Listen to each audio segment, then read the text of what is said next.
एक घने और अंधेरे पहाड़ी इलाके में हमारा मेन कैरेक्टर चू शियू अकेला खड़ा होता है। तभी आसमान से एक चमकती हुई पर्पल फ्लाइंग बोट वहां आती है।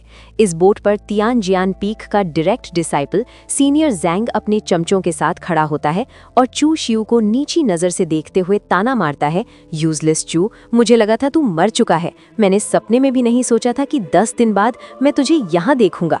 चू शियू उसे अपनी गुस्से से भरी लाल आंखों से घूरता है और अपने मन में याद करता है कि ये वही इंसान है जिसने 10 दिन पहले उसे जलील किया था और उसकी सारी कल्टीवेशन पावर को डिस्ट्रॉय कर दिया था, जिसकी वजह से उसे सब कुछ जीरो से शुरू करना पड़ा।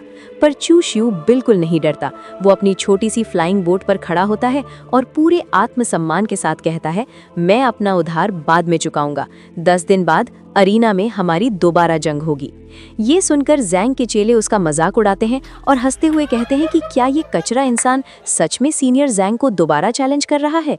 जैंग जोर जोर से हंसने लगता है और अपनी वॉइस अक्रॉस 1000 ली नाम की मैजिक टेक्निक यूज करता है, जिससे उसकी आवाज पूरे पहाड़ों में गूंज जाती है। वो पूरे एटीट्यूड में सबको सुनाते हुए कहता है, यूजलेस चू, 10 दिन पहले मैंने युनश्या माउंटेन की मास्टर की इज्जत रखने के लिए तेरी जान बख्श दी थी, पर क्योंकि तू खुद मौत को दावत दे रहा है तो 10 दिन बाद अरीना में मेरे हाथों अपने अंजाम के लिए मुझे दोष मत देना।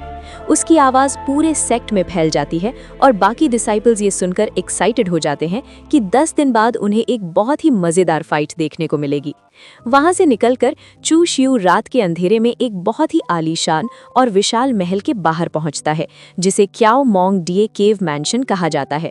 महल के बड़े से दरवाजे के पास खड़े होकर वो अपने शैतानी दिमाग में सोचता है कि उसकी मास्टर के महल में स्पिरिचुअल एनर्जी बहुत ज्यादा डेंस है, इसलिए आज रात वो यहीं कल्टिवेट करेगा और उसे पूरा यकीन है कि मास्टर को इससे कोई ऐतराज नहीं होगा।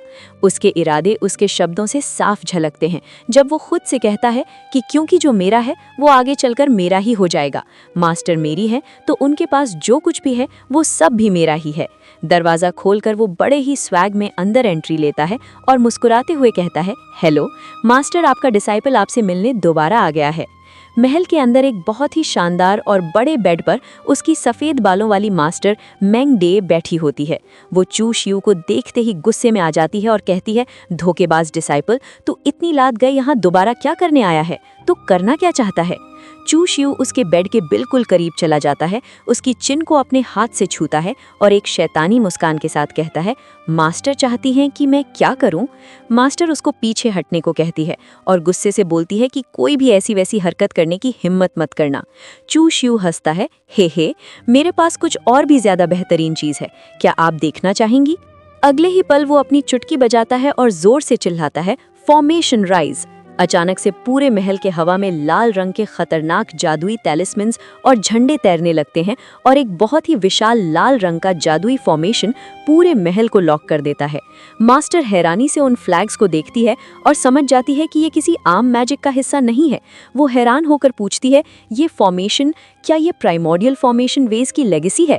चू शियू उसकी तारीफ करता है कि उसकी नजरें बहुत तेज हैं और ललचाते हुए पूछता है, क्या उन्हें ये चाहिए और उसके बदले में वो क्या दे सकती हैं? जब मास्टर गुस्से से अपना मुंह फेर लेती हैं तो चू शियू कहता है कि ठीक है, फिर मैं शांति से कल्टीवेट करने जा रहा हूँ। जाते जाते वो उन्हें एक फल देता है और ताना मारते हुए कहता है कि क्योंकि अब आप एक आम इंसान बन चुकी हैं तो आपको खाना खाना चाहिए।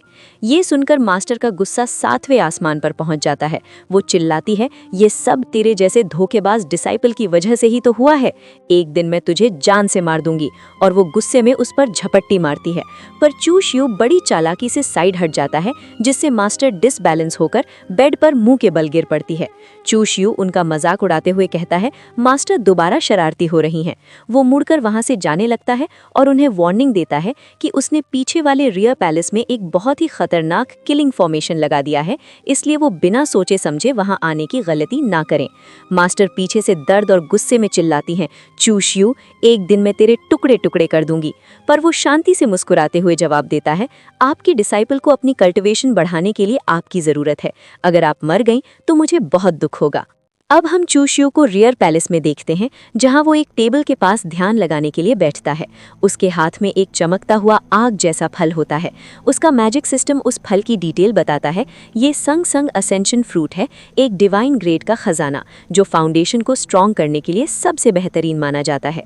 चूशियो अपने मन में सोचता है कि उसके पास दुनिया की सबसे पावरफुल दाओ जिंग नाम की फाउंडेशन टेक्निक है, और अब इस डिवाइन फ्रूट और सिस्टम की मदद से पूरे तियांगकोंग कॉन्टिनेंट पर उससे बेहतरीन फाउंडेशन किसी का नहीं होगा।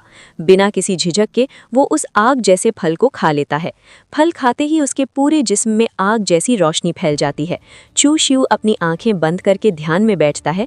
उसके सिर के ऊपर एक सुनहरी जादुई किताब चमकती है और उसके पूरे जिस्म पर सुनहरी नसें उभर आती हैं। वो जोर से कहता है, अप्लाइंग दाओ जिंग, रीबिल्डिंग माई फाउंडेशंस। ये टेक्निक इतनी एक्सट्रीम होती है कि उसकी पहले की बची कुची सारी पावर्स तेजी से खत्म होने लगती हैं।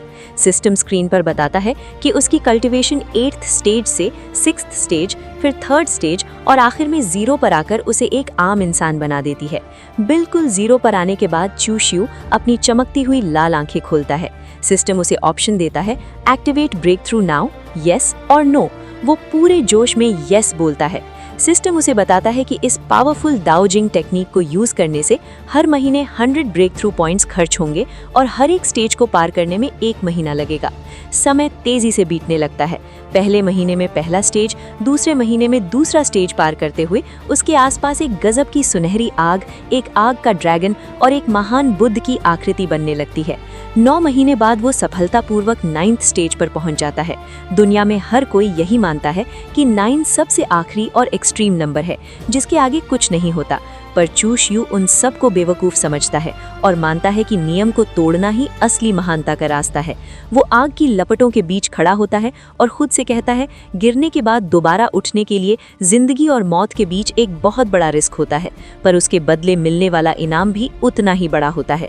ठीक 7 दिन बाद एक विशाल सुनहरे रोशनी के सर्कल के बीच खड़े चूशियो की आंखों में एक खौफनाक रोशनी चमकती है और एक जोरदार धमाका होता है। सिस्टम उसे तुरंत बधाई देता है। Current breakthrough over. Host ने सफलतापूर्वक फाउंडेशन स्टेज के 10th स्टेज में ब्रेक थ्रू कर लिया है।